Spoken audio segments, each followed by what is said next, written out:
हर हर महादेव दोस्तों। अब हम शुरू करते हैं मांग माँ का दूसरा अध्याय। बोलो हर हर महादेव।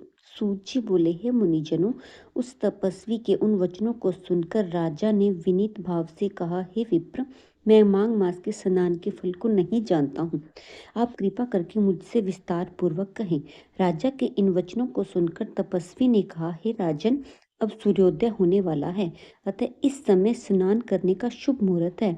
यदि कथा प्रसंग में समय नष्ट हो गया तो तुम्हारा यह एक शुभ समय हाथ से निकल जाएगा।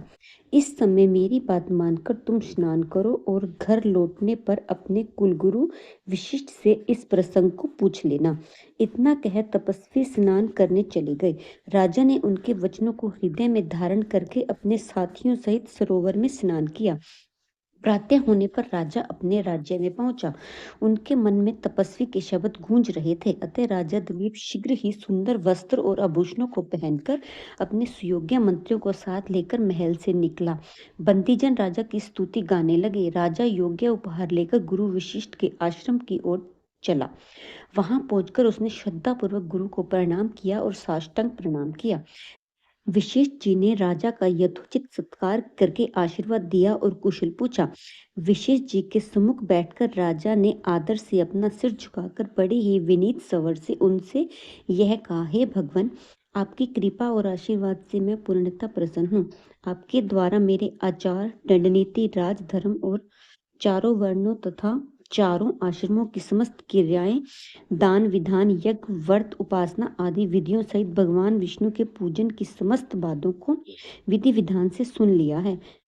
आज एक तपस्वी ने मांग महात्म एवं स्नान की बातें सुनाकर मेरे दिल में एक जिज्ञासा उत्पन्न कर दी है। अतः हे नाथ, आप कृपा करके मुझे इस मांग मास का महात्म सुनाएं। विशिष्ट जी ने प्रसन्न होकर कहा, हे राजन, आपकी भगवान के प्रति श्रद्धा को देखकर मेरा हृदय प्रसन्न है। तुमने समस्त जीवों को सुखी बनाने वाला प्रश्न किया है।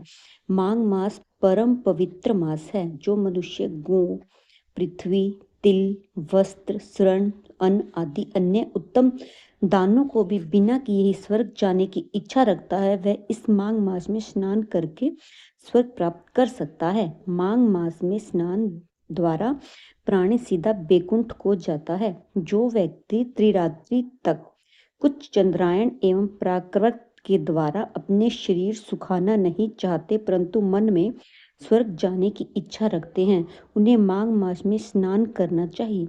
वैशाख मास में होम और दान, कार्तिक मास में तप पूजन होते हैं, परंतु माघ मास में स्नान करने का विशेष प्रभाव है। जो प्राणी बिना यज्ञ, दान, होम किए यदि स्वर्ग जाने की इच्छा करे तो उसे माघ मास में नदी, सरोवर आदि में सूर्योदय से पूर्व स्नान करना चाहिए। माघ मास का फल कामधेनु के समान है। विद्वान पुरुषों का कथन है कि माघ स्नान करने वाला प्राणी अनंत फल प्राप्त करता है, वह राजा होता है। माघ स्नान चाहे सकाम हो, चाहे प्रजा के लिए अथवा हरि भगवान के लिए हो, और चाहे किसी निमित्त हो, माघ स्नान करने वाला अनेकों फल को प्राप्त करता है। मकर संक्रांति में अन्न त्याग कर अदिति से 12 वर्ष तक माघ स्नान किया।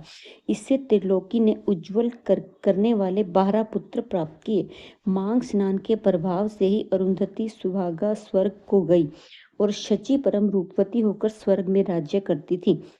अनेकों प्राणियों ने जिन्होंने माघ स्नान किया और नियमों का पालन किया है, उसने सुंदर अप्सराओं के नृत्य, गंधर्वों व संगीत एवं वाद यंत्रों से गुंजित वेद पाठी ब्राह्मणों की वेद ध्वनि से मुखरित परम पवित्र लोक में स्थान पाया है। जिन मनुष्यों ने माघ स्नान के साथ दान किया है और प्रिय वस्तु का भी त्याग किया है, वे भाग्यशाली हैं। माघ स्नान के प्रभाव से अच्छी बुद्धि प्राप्त होती है, पापों का नाश होता है। इसके स्नान करने वाला प्राणी सहज ही उन लोगों को प्राप्त होता है जो ज्ञानी, तपस्वी और भगवान की आराधना करने वालों को प्राप्त करते हैं। दान के द्वारा स्वर्ग प्राप्त करने वाले प्राणी पुण्य क्षीण होने पर पुण्य लौट आते हैं, परंतु माघ मास स्नान करने वाले कभी नहीं लौटते। ये सदैव बैकुंठ वास करते हैं। माघ स्नान करने वाले प्राणी यदि दूध देने वाली गौ का दान करता है तो वह उतने वर्ष स्वर्ग में निवास करता है जितने गौ के शरीर में रोम होते हैं। जो प्राणी मांग स्नान के पश्चात गुड़ तिल का दान करता है उसके सभी पाप नष्ट हो जाते हैं। तिल का दान पाप नाशक है और उसको दान करने वाला प्राणी निर्मल हो जाता है। जो प्राणी मांग स्नान करके ब्राह्मणों को जूता और कमंडल दान देता है वह भोजन कराता है, वह मोक्ष प्राप्त करता है। हे राजन, जो पापी मांग स्नान के साथ दान करता है उसे सदगति प्राप्त होती है। पितरों के तर्पण से प्राणी बैकुंठ जाता है। दान के द्वारा प्राणी के सभी पाप नष्ट हो जाते हैं और स्वर्ग मिलता है। मांग स्नान करने वाले प्राणी को माघ मास में यथाशक्ति दान करना चाहिए। जैसे आकाश की शोभा सूर्य से, कुल की शोभा संतान से, उसी प्रकार तप की शोभा दान से है।